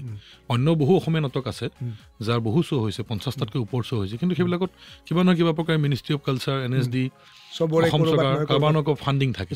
আমাৰ তেনেকুৱা একো নাই আপুনি নিজে নাটকখন যেতিয়া আমাক যোৱা বছৰ বৰপেটালৈ নিছিল আপুনি নিজেও জানে যে আপুনি আমাক কি পইচা দিছে বা আমি কি ধৰণৰ কৰিছোঁ আপুনি হিচাপটো গম পায়েই আৰু এটা খৰচ এটাহে দিয়া হয় তেনেকুৱাকৈ সেই কুৰুক্ষেত্ৰত এতিয়া লিখিছিলোঁ আৰু কুৰুক্ষেত্ৰলৈকে অহাৰ আগতে তোমাৰ নিবিড় মায়াৰে আৰু এটা কথা কৈ থৈ দিওঁ যে কিয় মই ভাল বুলি কৈছোঁ আমি আপোনালোকে জানি ভাল পাব আৰু আকৌ আমাৰ ডিচেম্বৰত ৰংঘৰৰ নাট ফেষ্টিভেল আহি আছে ৰাষ্ট্ৰীয় নাট মহোৎসৱ তো এই ৰাষ্ট্ৰীয় নাট মহোৎসৱত যোৱা বছৰ মাক্ৰণ দেশপাণ্ডেৰ নাটক আছিলে অৰ্থাৎ মাক্ৰণ দেশপাণ্ডেৰ নাটকৰ সৈতে অলপ তোমাৰ নিবিড় মায়াৰে ঋতুপৰ্ণ দাসৰ নাটকখনো আছিল স্পেইনৰ এখন নাটকো আছিল স্পেইনৰ নাটক এখনো আছিলে ব্ৰাজিলৰ নাটক এখনো আছিলে কলিকতাৰ এখন আছিল গতিকে এই আমাৰ ৰংঘৰৰ ৰাষ্ট্ৰীয় নাট্য মহোৎসৱ মানে অৰিজিনেল ৱৰ্ডত মানে আচল ভাষাতেই ৰাষ্ট্ৰীয় নাট্য মহোৎসৱ হয় আৰু ৰংঘৰৰ এটা বেলেগ ধৰণৰ নামেই আছে সুকীয়া নাম এটা এই ক্ষেত্ৰত তো এতিয়াও মই মানে যিমান মানুহক লগ পাওঁ মানে মইতো মোক বহুতে ভাবিব পাৰে যে ঋতুপৰ্ণ দাস চিনাকি সেইকাৰণে কৈছোঁ এতিয়াও যিমান মানুহক লগ পাওঁ মাক্ৰণ দেশপাণ্ডেৰ নাটকখনৰ লগত তোমাৰ নিবিড় মায়াৰেৰ কথাটো কয় গতিকে সেইটো এটা আমাৰ কাৰণে খুব ভাল লগা কথা এই কাৰণে যে মাক্ৰণ দেশপাণ্ডেৰ কাহিনীটো বেলেগ তেওঁ মুম্বাইৰ এজন প্ৰতিষ্ঠিত মঞ্চ অভিনেতাই নহয় তেওঁ এতিয়া বহুত চিনেমা বা এনেকুৱা বহুত চিৰিয়েলত তেওঁ এক্টিং কৰিছে আৰু মঞ্চৰ এজন সাংঘাতিক ষ্ট্ৰং এক্টৰ সাংঘাতিক শক্তিশালী অভিনেতা তো তেওঁৰ ভাল হ'বই আৰু নহ'লেহে ডাঙৰ কথা হ'ব তাৰ লগত তুলনা কৰি পেলাই যেতিয়া তোমাৰ নিবিড় মায়াৰৰ কথা কয় তেতিয়া মোৰ মনটো ভাল লাগিছে যে আমাৰ এই নিজৰ ঋতুপৰ্ণ দাসৰ নাটক গতিকে আমাৰ ভাল লাগে শুনা সভাসদৰ মজিয়াত ঋতুপৰ্ণ দাসৰ সৈতে বিভিন্ন ধৰণৰ কথা পাতি আছোঁ কিন্তু এতিয়া যিটো আচলতে কাৰণত এই এটা সপ্তাহতে মই দুবাৰকৈ ঋতুপৰ্ণ দাসক লগ পাইছোঁ সাক্ষাৎকাৰৰ কাৰণে সেই কাৰণটো হৈছে কুৰুক্ষেত্ৰ। অৰ্থাৎ ঋতুপৰ্ণ দাসে এখন নাটক লিখিছে, নাম কুৰুক্ষেত্ৰ। মূল কথালৈ যোৱাৰ আগতে প্ৰথমতে কৈ থওঁ, অসমৰ মুখ্যমন্ত্ৰীয়ে ফেচবুকত এটা পোষ্ট দিলে। সেই পোষ্টটোত তেওঁ লিখিছে, এটি ভাল লগা খবৰে মন আহ্লাদিত কৰিছে। আমাৰ অসমৰ এগৰাকী যুৱ নাট্যকাৰ তথা পৰিচালক শ্ৰী ঋতুপৰ্ণ দাসৰ কুৰুক্ষেত্ৰ শীৰ্ষক অসমীয়া ভাষাৰ নাটক দেশৰ ২২টা আঞ্চলিক ভাষালৈ অনুদিত হৈছে। লগতে আকাশবাণীৰ ৰাষ্ট্ৰীয় নাট প্ৰচাৰণৰ অনুষ্ঠান অখিল ভাৰতীয় নাট্যানুষ্ঠানত অহা ১৭ নৱেম্বৰত নাটখন দিল্লীৰ পৰা হিন্দী আৰু ভাৰতবৰ্ষৰ ৫৯১টা আকাশবাণী কেন্দ্ৰৰ পৰা আন ২১টা আঞ্চলিক ভাষাত একে সময়তে প্ৰচাৰ হ'ব। উল্লেখ্য যে মহাভাৰতৰ দুটি বিখ্যাত চৰিত্ৰ ভীষ্ম আৰু সত্যৱতীৰ কাল্পনিক কথোপকথনক কেন্দ্ৰ কৰি লিখা কুৰুক্ষেত্ৰ নাটকখনৰ কথোপকথনত নাৰী সবলীকৰণৰ দিশটোকো প্ৰাধান্য দিয়া হৈছে। এই বিশেষ কৃতিত্বৰে মহান নাট্যকাৰসকলৰ অসমীয়া নাটকৰ যাত্ৰাক আকাশবাণী গুৱাহাটীত কৰ্মৰত যুৱ নাট্যকাৰগৰাকীয়ে এনেদৰে আগুৱাই লৈ গৈ পুনৰ এবাৰ অসমৰ নাটকক সমৃদ্ধ কৰিলে। আমি গৌৰৱান্বিত। শ্ৰী ঋতুপৰ্ণ দাসলৈ আন্তৰিক অভিনন্দন জ্ঞাপন কৰিলোঁ। সাধাৰণতে ৰাজ্যখনৰ যিগৰাকী মুৰব্বী আৰু মুখ্যমন্ত্ৰীগৰাকীয়েও ডক্টৰ হিমন্ত বিশ্ব শৰ্মাৰ লেখীয়া মুখ্যমন্ত্ৰী, গতিকে তেখেতৰ যেতিয়া পেজত এনেকুৱা এটা কথা যায় তেতিয়াহ'লে কি হ'ব তাৰ ৰিজাল্টটো আপোনালোকে ধৰিবই পাৰে। মুহূৰ্তৰ ভিতৰত ভাইৰেল হৈ গ'ল। মই নিজেও পঢ়িলোঁ, পঢ়ি পেলাই মনটো ইমান ভাল লাগিলে যে মই ৰ'বই নোৱাৰিলোঁ, লগে লগে ঋতুপৰ্ণ দাসক এটা ফোনেই কৰি দিলোঁ। মই মানে আচৰিত হৈছোঁ, চাগে ঋতুপৰ্ণ দাসেও ইমান ভালকৈ চাগে পঢ়াই নাছিলে তেতিয়ালৈকে, এনেকুৱা মোৰ লাগে। কিন্তু মোৰ মানে সঁচাকৈ কৈছোঁ, ঋতু মোৰ ইমান ভাল লাগিছিলে যে সাধাৰণতে হিমন্ত বিশ্ব শৰ্মাৰ নিচিনা মানুহৰ পৰা ফটককৈ এনেকুৱা ধৰণৰ কথা এটা আহিব বুলি মই ভবাই নাছিলোঁ। তো কুৰুক্ষেত্ৰক লৈ পেলাই প্ৰথমতে কুৰুক্ষেত্ৰৰ আচল কাহিনীলৈ যোৱাৰ আগতে মুখ্যমন্ত্ৰীৰ এই কাহিনীটোৱে তোমাৰ কেনেদৰে ক্ৰিয়া কৰিছিল? সেই খুব ভাল লাগিল। তাৰমানে যেতিয়া মুখ্যমন্ত্ৰী কাৰ্যালয়ৰ পৰা মোলৈ খবৰ গ'ল যে মুখ্যমন্ত্ৰীয়ে আপোনাক শুভেচ্ছা জনাই ফেচবুকত এটা পোষ্ট দিছে, আমি আপোনাক হোৱাটছএপতো লিংকটো দি দিছোঁ, আপুনি দেখোন চোৱা নাই। মই গমেই নাপাওঁ নহয়, মই আচলতে চাই নাথাকোঁ বৰকৈ। মই হোৱাটছএপটো সিমান চাই থকা নহয় আৰু ফেচবুকটো বৰকৈ খুচৰি থকা নহয়, মই গম পোৱা নাই। কৈছে চাওকচোন, চাওক, আপুনি চাওক। মই চালোঁ, চাই পঢ়ি শেষ কৰিব পৰাই নাই। মই এনেকৈ স্ক্ৰল কৰি যাওঁতেই প্ৰথম ফোনটো বাজিল দিগন্ত দাসৰ। দিগন্ত দাসৰ ফোনটো বাজিল, শুভেচ্ছা জনালে। আৰু দিগন্ত দাসে আচলতে এক প্ৰকাৰ চিঞৰিছে, মানে মৰমতে সদ্ভাৱতে চিঞৰিছে। তাৰ পাছৰ ফোনটো প্ৰাণজিৎ শইকীয়াৰ। এই ধৰণে ফোনৰ হেৰি হ'ল। খুব ভাল লাগিল। আৰু মুখ্যমন্ত্ৰী মহোদয়ৰ সেই পোষ্টটোৰ পাছতেই মোটামুটি আধা ঘণ্টামানৰ ভিতৰতে মোলৈ অহা দ্বিতীয়টো ফোন আছিল অসমৰ মাননীয় কৃষিমন্ত্ৰী অতুল বৰা ডাঙৰীয়া। অতুল বৰা ডাঙৰীয়াই তেখেতেও ফেচবুকত লিখিছে আৰু অজন্তা নেওগ ডাঙৰীয়ানীয়েও লিখিছে, তেখেতো বিত্তমন্ত্ৰীগৰাকীয়েও লিখিছে। যেতিয়া তেখেতসকলে লিখিলে আৰু মই মন কৰিছোঁ যে ডক্টৰ হিমন্ত বিশ্ব শৰ্মা ডাঙৰীয়াৰ পোষ্টটো প্ৰায় ৩,০০০ মানুহে শ্বেয়াৰ কৰে। এতিয়া কোনো গানৰ যদি অংশ হয়, কোনো ভিডিঅ' হ'লে শ্বেয়াৰ কৰে, এইটো দেখিবলৈ ভাল, বেলেগ কথা। কিন্তু কথা কেইটামান, তাকো এখন ৰেডিঅ' নাটক, গতিকে সেইটো এটা স্বাভাৱিকতে বৰ আশ্চৰ্যচকিত হ'ব লগা কথা, বৰ মানে ৰোমাঞ্চকৰ কথা এটা। অলপতে আমাৰ দিল্লীৰ পৰা এগৰাকী এডিশ্যনেল ডিৰেক্টৰ জেনেৰেল এটি অফিচিয়েল ভ্ৰমণত আমাৰ কেন্দ্ৰলৈ আহিছিল। তেখেতৰ সৈতে তেখেতৰ পত্নীও আহিছিল। তেখেতৰ পত্নী আকৌ আকাশবাণী দিল্লী কেন্দ্ৰৰ আৰু দিল্লীৰ সঞ্চালকালয়ৰ সহকাৰী সঞ্চালক, এছিষ্টেণ্ট ডিৰেক্টৰ হিচাপে কৰ্মৰত। তেখেত যিহেতু তেখেতৰ স্বামীৰ অফিচিয়েল ভিজিট, তেওঁ পাৰ্চনেল, সেইটো ঘৰুৱামিনীৰ লগত স্বামীৰ সৈতে আহিছে। তেখেতে আহি তলত ক'লে যে মই ঋতুপৰ্ণ দাসক লগ কৰিব খোজোঁ। বাপৰে, তেওঁ লৈ গ'ল। মই ডিউটি ৰুমত আছিলোঁ, 4 দিনৰ আগৰ কথা। তেওঁ আহি পেলাই মানে এনেকৈ মোবাইলটো উলিয়াই পেলাই প্ৰথমতে এখন ফটো মোক দেখুৱাইছে, এজন আপুনি হয়নে? মই বোলো হয়, কাৰণ সেইখন ফটোত ক্লিন ছেভ, এখন দেখাত মানে ভাল লগা ধুনীয়া ধুনীয়া ভাৱ এটা থকা। আৰু এতিয়া মোৰ দাড়ি আছিলে ভুবুকাৰ। আকৌ দ্বিতীয়খন লিষ্ট, এজন আপুনি হয়নে? মই বোলো হয় মেডাম সেইজনে। আৰু এখন একেখনেই ফটো আছিলে বেলেগ বেলেগ মুডৰ। তাৰমানে এখন ফটো হিমন্ত বিশ্ব শৰ্মা ডাঙৰীয়াই শ্বেয়াৰ কৰা, এখন অতুল বৰা ডাঙৰীয়াই শ্বেয়াৰ কৰা, এখন অজন্তা নেওগ ডাঙৰীয়াই শ্বেয়াৰ কৰা। তেতিয়া মোক কৈছে যে মই আজি আহোঁতেই ভাবিছোঁ যে আজি আপোনাক লগ পাম। মই বোলো মেডাম কিয়? কৈছে নহয় আমাৰ বিৰাট চৰ্চা চলি আছে দিল্লীত, আপোনাৰ কথা ওলাইছে। আৰু কৈছে যে এওঁ আহিম বুলি ক'লে। মই ভাবিলোঁ যে অসমলৈ যাম যেতিয়া মই কামাখ্যা দৰ্শন কৰিম।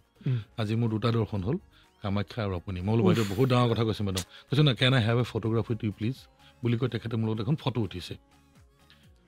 তেওঁ তেতিয়া সেই হোৱাটছএপ গ্ৰুপটো খুলি দেখুৱালে যিটো মই আপোনাক অৱগত কৰিছোঁ। তেতিয়া দেখিলোঁ যে মোক ক'লোঁ যে ভাৰতবৰ্ষৰ ৰেডিঅ' আৰু টিভিৰ গোটেই প্ৰগ্ৰাম অফিচাৰবিলাক এই গ্ৰুপটোত আছে। আৰু মানে তাত আমাৰ নাটকৰ শাখাৰ পৰা বিনোদ কুমাৰ ডাঙৰীয়াই এই 3টা পোষ্ট শ্বেয়াৰ কৰি দিছে, CM, agriculture minister, finance minister. আৰু কি লাগে? তেতিয়া মোক কৈছে যে মানে বহু বছৰ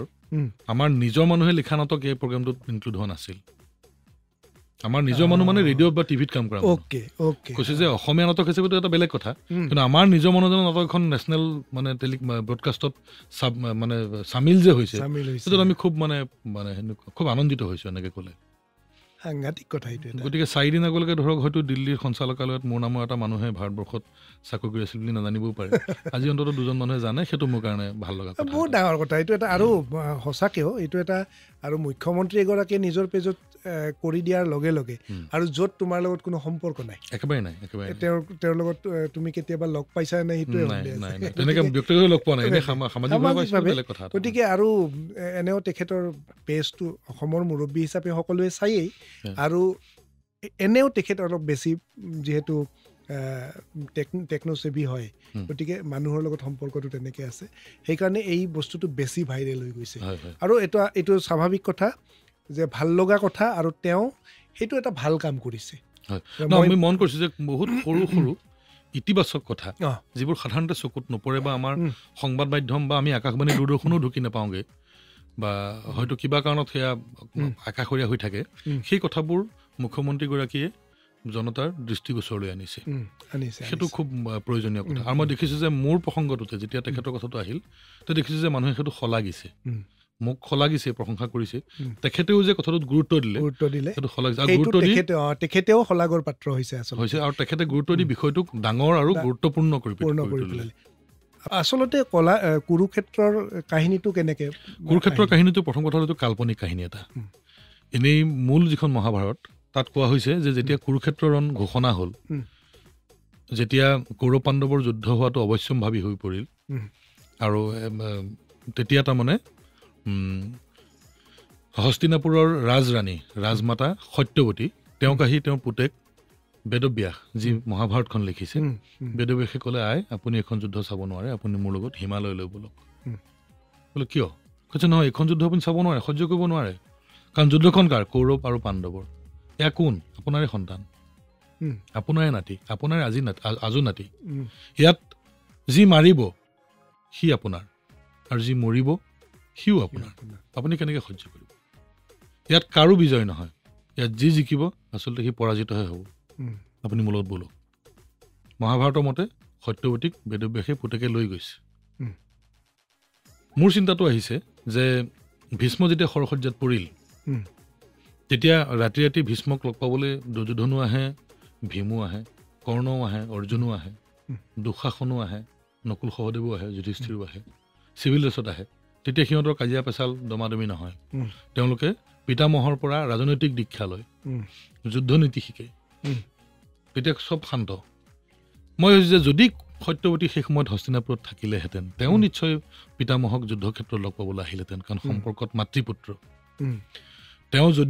এজনী সাধাৰণ কৈৱৰ্ত মানুহৰ ছোৱালী, সমাজৰ অৱহেলিত পিছপৰা শ্ৰেণীৰ প্ৰতিনিধি হিচাপে তেওঁ এগৰাকী সাধাৰণ কৈৱৰ্ত মানুহৰ ছোৱালী। তেওঁক হঠাতে আনি পেলাই নাও চলোৱাৰ পৰা আনি পেলাই সেই হস্তিনাপুৰৰ সিংহাসনত বহুৱাই দিছে।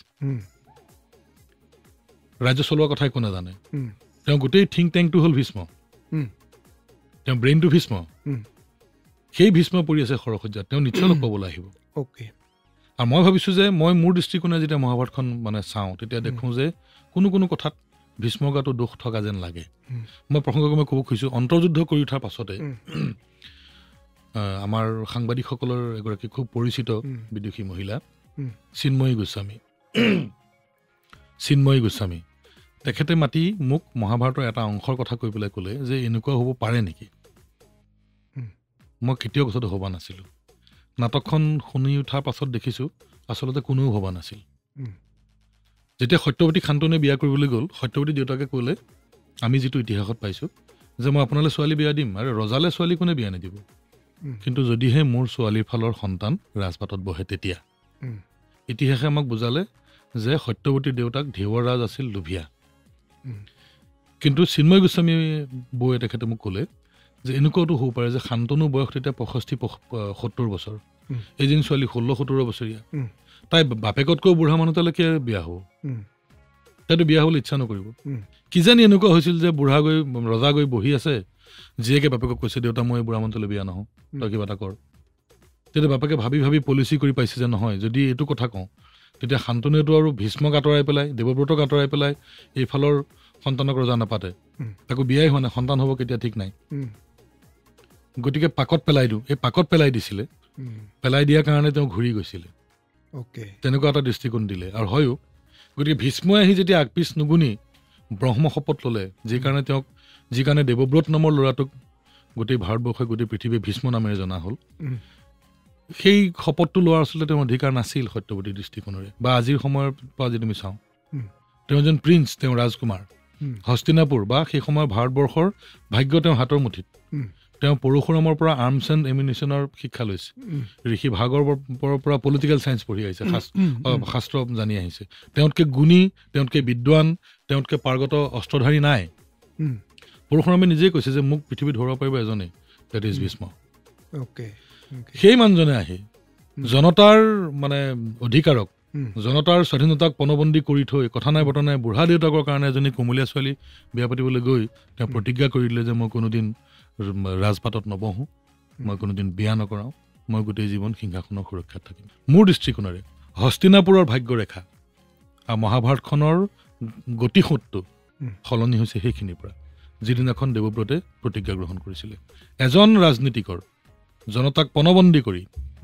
কোনো শপত লোৱাৰ অধিকাৰ নাই, তেওঁ জনতাৰ পক্ষে ল'ব লাগিব, যিটো ভীষ্মই ভুল কৰিছিল।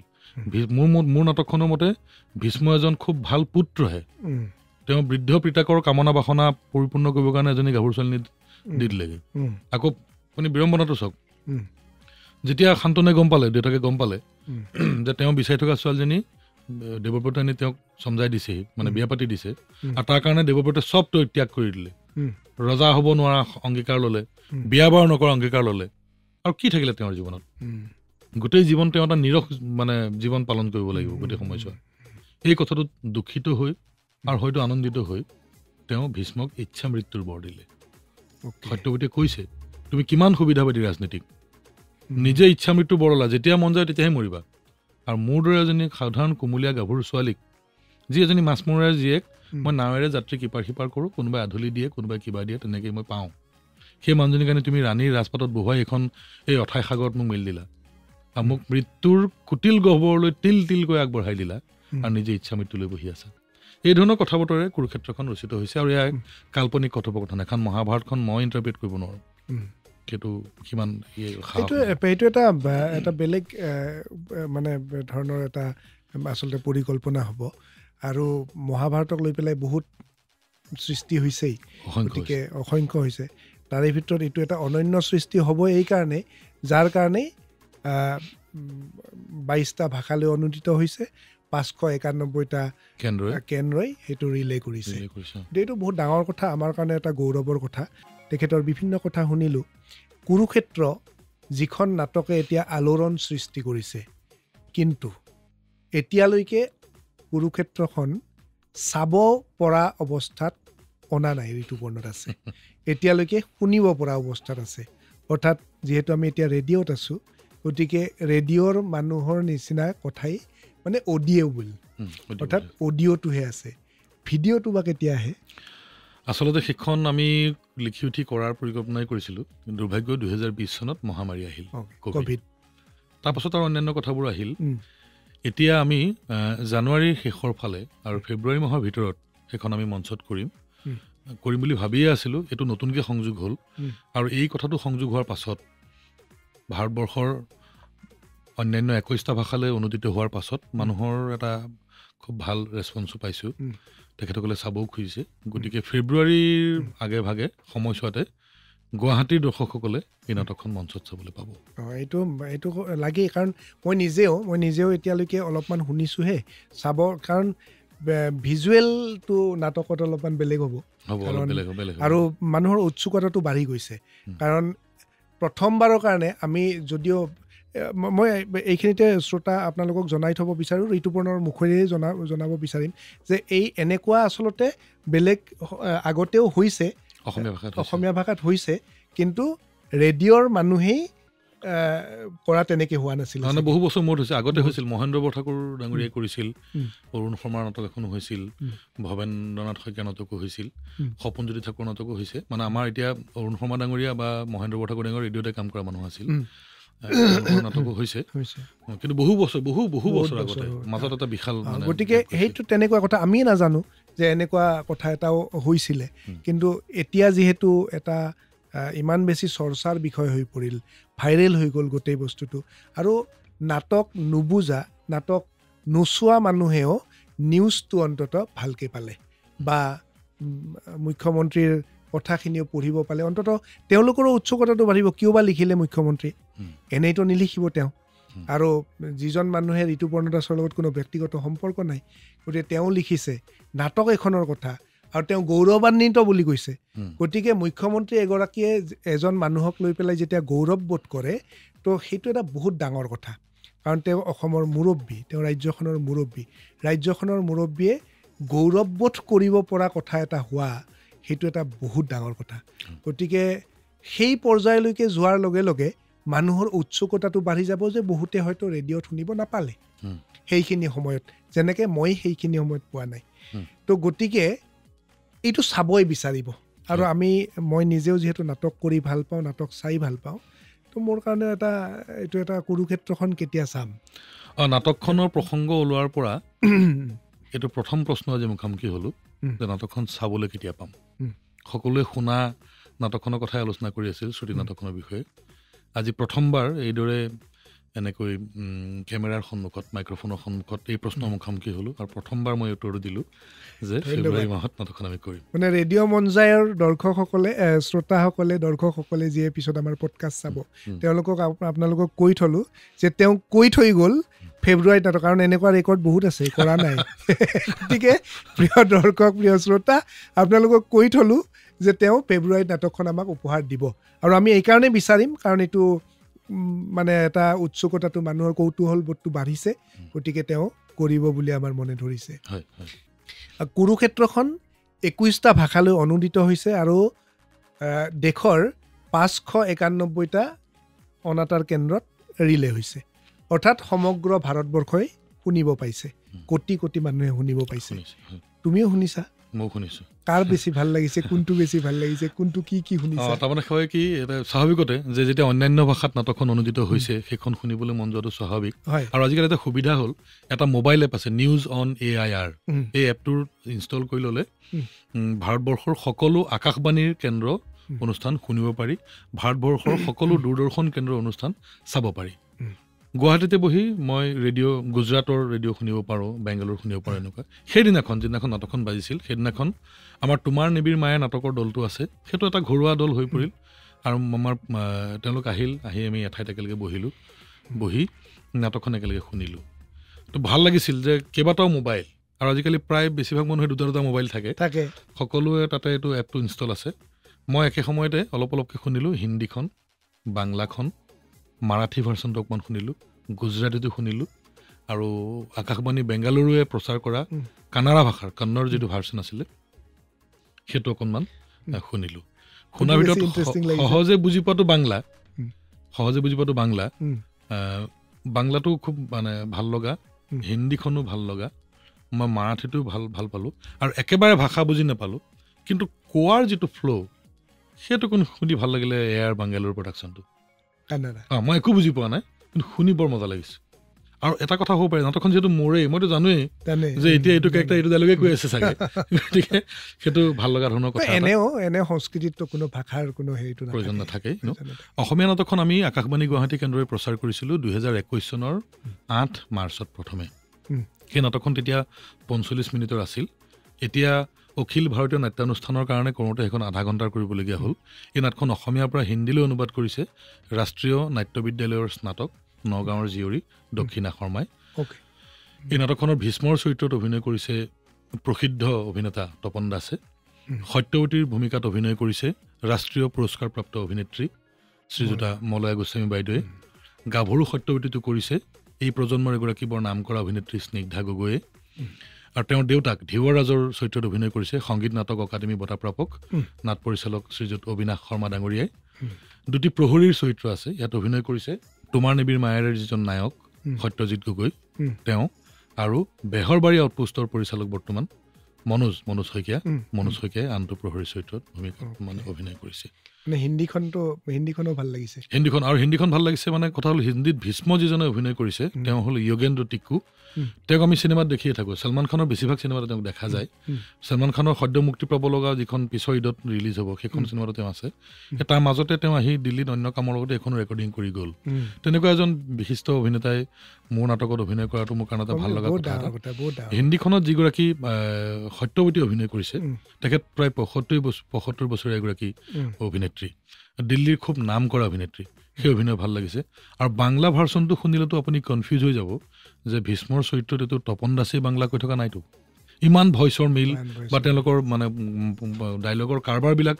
ঠিক একে ধৰণৰ আৰু বাংলা ভাষাটো শুনিও ভাল লাগে মজা লাগে তেনেকুৱা গতিকে এইটো এটা মোৰ কাৰণে বৰ বেলেগ ধৰণৰ এটা বিচিত্ৰ অভিজ্ঞতা বৰ ভাল লাগিল ধন্যবাদ ঋতুপৰ্ণ দাস আচলতে আমি আহি অন্তিম সময়খিনিতে উপনীত হ'লোহি বহুত কথা পাতিলোঁ আৰু বহুত কথা পাতিব থাকি গ'ল কেতিয়াবা আকৌ আমি আহিম কথা পাতিম সাহিত্যৰ কথা পাতিম সাংবাদিকতাৰ কথা পাতিম ৰাজনীতিৰ কথা পাতিম ঘৰুৱা কথা পাতিম আজি যিহেতু আচলতে কুৰুক্ষেত্ৰক লৈ পেলাই আমি কথাটো পাতিব লগা আছিলে তো আন কথাৰ লগতে কুৰুক্ষেত্ৰটো আচলতে বেছি ইম্পৰ্টেঞ্চ দিয়া গ'ল আৰু প্ৰিয় শ্ৰোতা দৰ্শক আপোনালোকে যেতিয়া কুৰুক্ষেত্ৰ ভিজুৱেলাইজ হ'ব যেতিয়া মঞ্চত আহিব তেতিয়া আপোনালোকেও চাব আৰু মই নিশ্চিত যেতিয়া ইমান চৰ্চা হৈছে সেইখন নাটকো ভালেই হ'ব আৰু আমি চাই ভাল পাম এতিয়ালৈকে ঋতুপৰ্ণ দাসৰ লগত এইখিনিৰ পৰা আমি আঁতৰিব বিচাৰোঁ আৰু সামৰিব লাগিব ময়ো যিহেতু নিজেই আকাশবাণীত কাম কৰোঁ আৰু এনেকৈ মই য'ত আজি বহিছোঁ তেনেকৈ যেতিয়া আন মানুহক বহুৱাওঁ তেতিয়াও কওঁ যে সময় পাখি লগা কাৰ ষ্টুডিঅ'ৰ ঘূৰি ইতিমধ্যে ইংগিত দিছে যে আমি আজি অনুষ্ঠান ইমানতে সামৰিব লাগিব আকৌ যেতিয়া লগ পাম তেতিয়া জীৱনৰ বাকী কথাবোৰ পাতিম ধন্যবাদ সকলো ভালে থাকক মন যায় পৰিয়ালটো ভালে থাকক শ্ৰোতা দৰ্শক সকলোকেও আমাৰ আন্তৰিক ধন্যবাদ আৰু কৃতজ্ঞতা জ্ঞাপন বহুত ধন্যবাদ ঋতুপৰ্ণ বহুত ধন্যবাদ আমি ৰেডিঅ' মন যায় অসমৰ আৱেগ আমাৰ উত্তৰ পূবৰ প্ৰথমটো এপ বেষ্ট ৰেডিঅ' ষ্টেচন আমাৰ অনুষ্ঠান আছিল শুনা সভাসদ আজি এই অনুষ্ঠানৰ পৰা মই দিগন্ত দাসে বিদায় লৈছোঁ